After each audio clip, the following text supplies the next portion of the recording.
Today at 1 o'clock, the president is going to announce that we recognize Jerusalem as the capital of Israel, ignoring the request of almost everybody else involved in the Middle East not to do this. What's going on? Yeah, so this is a campaign promise that he made. And it is something, I've talked to one of his evangelical surrogates, Pastor Mark Burns, who described this as the fulfillment of a promise and a prophecy. This is something that was really, really hotly desired by his evangelical supporters.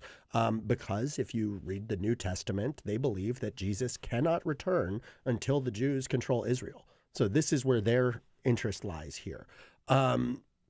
Also, Jared Kushner, the president's son-in-law, he really comes out of the Zionist community. His primary political involvement prior to his father-in-law's campaign was being involved in a variety of pro-Israel causes. And, from what I've heard from any number of people, Jared and his circle and the evangelicals were key people advising and pushing for this. But at the same time that it is the fulfillment of a campaign promise, a lot of other people have made this campaign promise. Yeah. And when they got in office... Ronald Reagan made this promise. Right. And when they got in office and they talked to the career people and they saw the security briefings, they decided not to do it. But Trump does seem to be moving forward with it. Now, if Jared Kushner claims that he was on the brink of bringing about historic peace settlement in the Middle East, this blows it up, doesn't it? It could. I mean, so here's the real question with... Well, if Saudi Arabia and Jordan and the Palestinian Authority and every other player in the Middle East except Israel is against this, how does this help bring people together? So, the line that we're hearing from the White House is that sort of the, fundamental dynamic in Middle East politics now is this conflict between Saudi Arabia and Iran. And that's sort of overshadowing things, and that while they have lodged these public objections, the sort of private conversations between the White House and Riyadh and the Saudis, they don't really care. It's not as bad. I don't know whether that's true or not.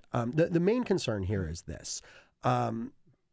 First off, recognizing the capital is different from moving the embassy. Moving the embassy is the really big step. But he's going to announce that he's going to do that, but it's just going to be delayed. My understanding is delayed 6 months or something. Right. I mean, they've continually delayed it 6 months. That's been the move of politicians for a long time. Right. The big thing he's supposedly doing is, we hear he's going to announce that he's actually going to start looking at contractors for a potential embassy. Even moving the embassy is not the biggest deal. The big question here is when he does recognize Jerusalem, when he does talk about moving the embassy, is he going to leave open the possibility that Jerusalem could be Israel's capital while East Jerusalem could also be Palestine's capital? That's really the question here. And from everything I've heard, he's going to make this recognition of Jerusalem. He's going to, take some steps to start the process of moving the embassy, but he is not going to weigh in on the dual status situation. So that, leaving that door open? Yeah. So that, really takes some of the heat off this move. Really, that leaves one question. Why now? Why are we doing this now? If we're really not changing much and we're not, weighing in on the status, why rock the boat? And it's really hard to say because, as you alluded to before, Jared Kushner and this longtime Trump Organization executive, Jason Greenblatt, have basically been heading the Mideast peace process for the Trump White House.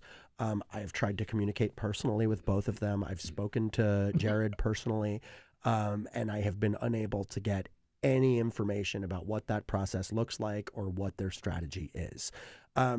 So it's really impossible for me to say whether there's some strategic reason whether to do this. But it's certainly something that, could provoke anger in the Mideast. It's provoked tough statements from our allies, and it rocks the boat. So again, it begs the question, why now? What could the strategic reason be for this? In the past, the plan has been to kind of leave this as one of the final pieces and to say, as negotiations move forward, we can kind of leave this capital embassy issue as really a stick and a carrot for both sides at the end, right? In that Israel wants a U.S. embassy in Jerusalem.